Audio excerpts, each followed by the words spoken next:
El fútbol. Muchas veces lo vemos solo como un juego, pero ¿y si fuera algo más? ¿Y si el fútbol fuera en realidad una expresión de nuestra humana moralidad? Hoy quiero pensar el fútbol desde la filosofía, y más específicamente desde el filósofo alemán Immanuel Kant. Según Kant, existen dos tipos de reglas o principios que determinan nuestra voluntad y nuestras acciones: las máximas y los imperativos. Las máximas son reglas personales que guían la acción. Es un principio subjetivo del querer. Principio, ya que es una regla. Subjetivo, ya que es personal e individual. Y del querer, ya que guía tu acción. Por ejemplo, una máxima en el fútbol sería hacer trampa cuando el árbitro no me ve. Los imperativos, y en específico el imperativo categórico, es un principio moral que nos ordena actuar de tal manera que la regla de nuestra acción pueda valer como ley universal. Es una regla que nos dice haz solo aquello que estaría bien que todos hicieran. Es imperativo porque es un mandato, una orden racional. Y es categórico ya que no depende de lo que quieras o te convenga. Vale siempre para todos. Es una obligación moral universal. Por ejemplo, un imperativo categórico en el fútbol sería respetar las reglas del juego, aunque pueda sacar ventaja si no lo hago. El núcleo de la filosofía moral kantiana es el imperativo categórico. El imperativo categórico tiene cuatro formulaciones. Fórmula de la humanidad. Obra de tal modo que uses la humanidad, tanto en tu persona como en la persona de cualquier otro, siempre al mismo tiempo como fin y nunca simplemente como medio. Fórmula ley universal. Obra según aquella máxima por la cual puedas querer que al mismo tiempo se convierta en ley universal. Fórmula ley de la naturaleza. Obra como si la máxima de tu acción pudiera convertirse, por tu voluntad, en ley de la naturaleza. Fórmula de la autonomía. Obra según máximas que al mismo tiempo puedan tenerse a sí misma por objetos leyes universales de la naturaleza. El imperativo categórico nos obliga a mirar el fútbol de otra forma, no desde lo que podemos hacer, sino desde lo que deberíamos hacer. Entre el fútbol y la política hay una línea delgada y difusa. Maximiliano Jara, en su libro Historia del secuestro de una pasión, señala lo siguiente: la asunción de los totalitarismos soviéticos, fascista, nazi y franquista, al principio no significarían ni la más mínima amenaza para la FIFA y el fútbol, e incluso podían llegar a ser útiles para el desarrollo del juego, dada la importancia que los regímenes totalitarios otorgaban a las disciplinas deportivas. En el Mundial de 1934, Benito Mussolini utilizó el fútbol como instrumento. Kant diría, no uses a las personas como medios. Surge la siguiente pregunta: ¿qué pasa cuando el juego deja de ser un juego y se transforma en una herramienta? El Mundial de Italia se ofreció como una posibilidad inmejorable para que Mussolini demostrara al mundo la solvencia, solidez y rigurosidad del fascismo, ya que éste precisamente exaltaba entre sus valores supremos la juventud, la acción, la fuerza y la violencia en sí. En este sentido, la idea de Mussolini topa con Kant, en el sentido de utilizar a los hombres de la selección italiana como un medio para cumplir su fin de ganar la Copa y ensalzar el ideal fascista. Por otro lado, la idea de la utilización de la humanidad como medio topa con la idea de la ley universal, en el sentido de preguntarme racionalmente lo siguiente: ¿quisiera ser yo utilizado como un medio para que se cumplan ciertos fines? Otra situación que puede someterse al escrutinio del imperativo categórico kantiano tiene que ver con ciertas actitudes que Mussolini adoptó durante el desarrollo del torneo. Italia sorteó con algunas dificultades todos los partidos hasta llegar a la final versus Checoslovaquia. Antes de que se diera el pitazo inicial, Mussolini esperaba la llegada del equipo italiano con la firme convicción de que el mensaje transmitido al entrenador de la selección serviría de estímulo suficiente para que la escuadra azul fuera por la gloria. El mensaje de Mussolini decía vencer o morir. El imperativo categórico guarda relación con la forma y principio que rige la acción, donde las acciones son juzgadas más que por sus resultados, o un molde utilitarista por la intención.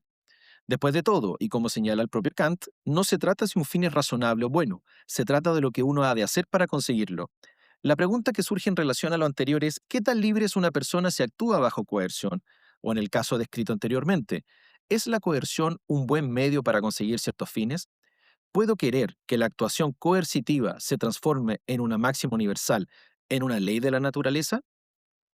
Al igual que la situación italiana, el Mundial de Argentina 1978, el famoso Mundial de la Junta, también puede someterse al escrutinio kantiano. Cristóbal Villalobos, en su libro Fútbol y Fascismo, señala que el fútbol era como una droga social, funcionando como un somnífero o una anestesia directa a la pena de los argentinos, mientras la dictadura de Videla se entregó a la eliminación sistemática de todo disidente. Jorge Rafael Videla se entregó en cuerpo y alma a su mundial, no escatimando gastos, haciendo olvidar a la población trasandina, de los momentos de extrema crisis política y económica, y sobre todo, jugando a la cultura de la evasión. En esta línea, y sabiendo lo que pasaba en Argentina, hubo equipos que durante el torneo solidarizaron con los ofensivos, como el caso de la selección sueca, que se unió a las denuncias sobre lo que estaba aconteciendo en la dictadura de Videla. En este último ejemplo vemos la aplicación del imperativo categórico de manera positiva o inversa respecto al caso analizado con anterioridad. En este sentido, la selección sueca de fútbol, consciente de los crímenes de lesa humanidad que estaban cometiendo los militares argentinos, fueron capaces de empatizar y ponerse en el lugar de los argentinos caídos. En este sentido, la pregunta que surge es si las acciones particulares de la selección sueca, sus máximas, pueden pasar el filtro kantiano, y la respuesta es afirmativa en dos sentidos. Por un lado, ya que se estaría actuando alejado de un principio egoísta y se estaría actuando bajo un principio racional, lo que haría la acción genuinamente moral. El principio sería la defensa de la vida, en este caso a través de la denuncia de la selección sueca de la vulneración de los derechos humanos de los argentinos. Por otro lado, la idea de que las máximas o los principios subjetivos del querer deben universalizarse y hacerse válidas en su aplicación práctica. En este sentido, la actuación de la selección sueca se ajusta al imperativo categórico kantiano, que entronca también con los deberes hacia otros hombres. El fútbol es y ha sido mucho más que un deporte y ha sufrido una importante transformación. Desde aquella noble declaración de unidad y confraternidad a sus orígenes, terminando de manera práctica y utilitaria como una herramienta más a servicio de los fines políticos en distintos tiempos y épocas. En este sentido, la pregunta que surge, y que al mismo tiempo es la pretensión de esta reflexión, es analizar desde qué punto o desde qué perspectiva es posible someter al fútbol a un escrutinio ético. De esta manera, asoma la filosofía moral kantiana y en específico las distintas formulaciones del imperativo categórico como un buen filtro a las actuaciones que dentro del fútbol se han dado. En este caso, dos: el Mundial de Italia 1934 y el Mundial de Argentina 1978. Ambos eventos deportivos son destacados en el mundo del balompié, ya que son los únicos dos que se desarrollaron bajo regímenes totalitarios y en los cuales hay dudas legítimas, dadas las investigaciones en la materia de casos de favoritismos arbitrales e intervenciones de terceros, por mencionar algunos datos. El escrutinio de estos dos eventos, desde las distintas formulaciones de la ética kantiana manifestadas en su fundamentación para una metafísica de las costumbres, hace suponer que el fútbol es una actividad que requiere una base moral sólida, práctica, rigurosa y racional. En este sentido, el imperativo categórico quizás sea la llave que pueda otorgarnos verdadera justicia racional filosófica. La pregunta que deberíamos intentar responder todos los días es la siguiente: ¿de qué manera puedo orientar mi conducta a una que lo sea universal y deseada por todos? Al parecer la respuesta está en Kant, cuando él mismo dice: yo nunca debo proceder de otro modo salvo que pueda querer también ver convertida en ley universal mi máxima.